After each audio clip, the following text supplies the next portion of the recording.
Good morning. My name is Christine Doyle. I am the middle school administrator at Lincoln Charter School in Denver, North Carolina.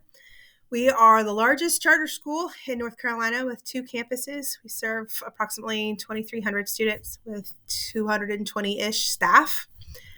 We have been around for, 26 years, and we have an interest in AI and developing an acceptable use policy. The purpose of this presentation is to walk through how that would go about occurring within a reasonable time frame so that we could establish a policy for our student and staff to adhere to and also to promote the use of AI. I also serve as the committee head for our innovation committee, which talks a lot about innovative thinking and not just the use of AI and technology, but also how to best serve students with opportunities. So the opportunity that AI presents is such a remarkable chance for us to personalize learning, to be creative, and to be efficient.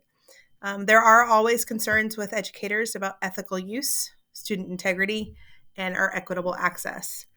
The goal of this policy is to create some structured guidelines that maximize the benefits of programming, but also mitigate risks.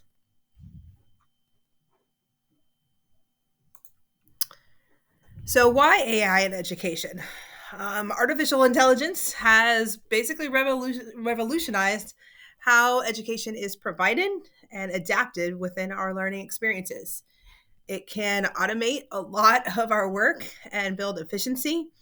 And we clearly are exploring at a quick pace because what we learn today continues to be refined for tomorrow. So we are hoping that by creating an AI policy, we are also showing that we are on the cutting edge of some of the accessibility points and that we're able to provide skills and tools for both our students and our staff and our families to utilize while they are on this educational journey.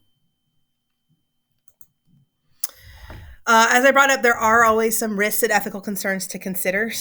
I know that we have teachers that will describe themselves as old school and that this is new and scary to them. I'm sure that's how people felt when the calculator came along and when the computer came along and when the internet came along.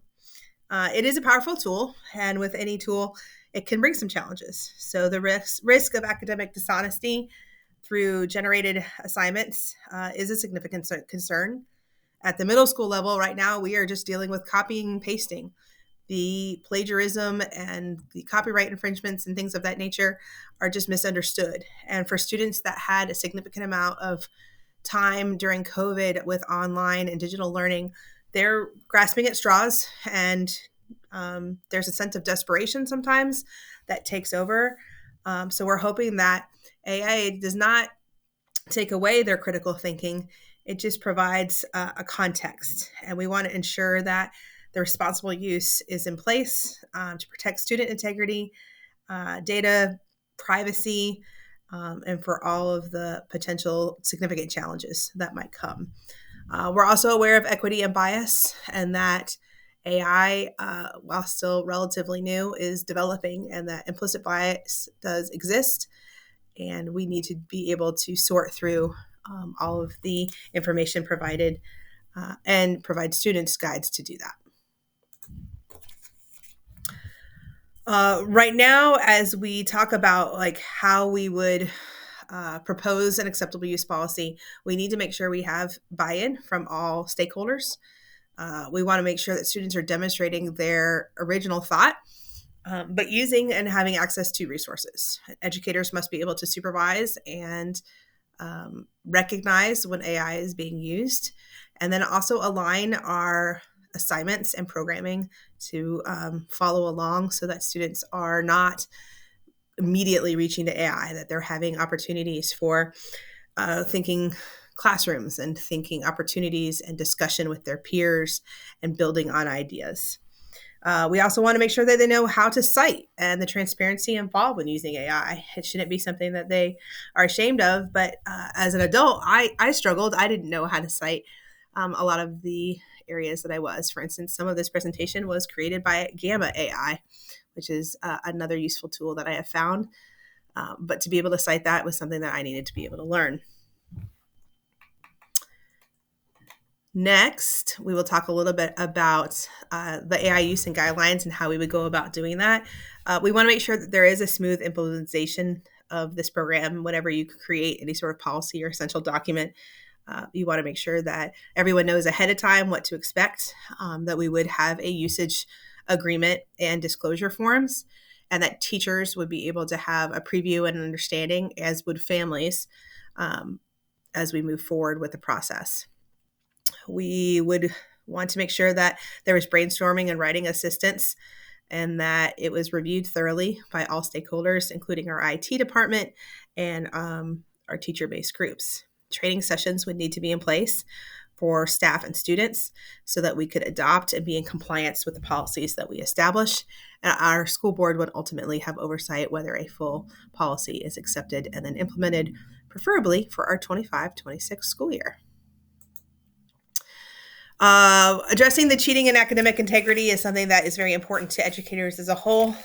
Certainly, some of the detection software has been changed and modified, even in the short time that AI has been around. So making sure that we did have programming and guidelines and look-fors for our staff and student and teachers. We need to have consequences that allow for learning opportunities, that allow students to educate themselves and others about AI and about any sort of technology that they're using. We want to make sure that we're addressing academic dishonesty at the root of the problem, and make sure that we have defined consequences for violations.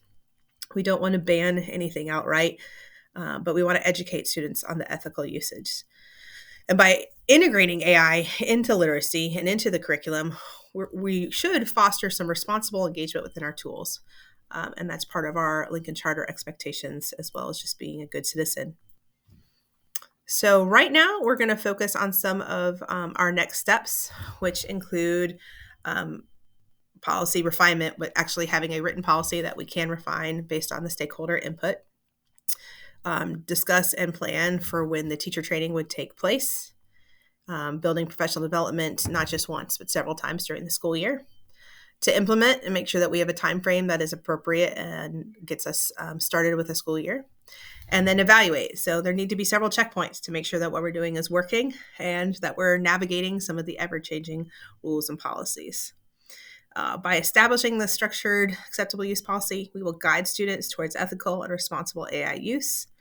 We will launch teacher training and implement AI detection strategies, refine policy documents, and we look forward to the feedback provided as we collaborate on this initiative.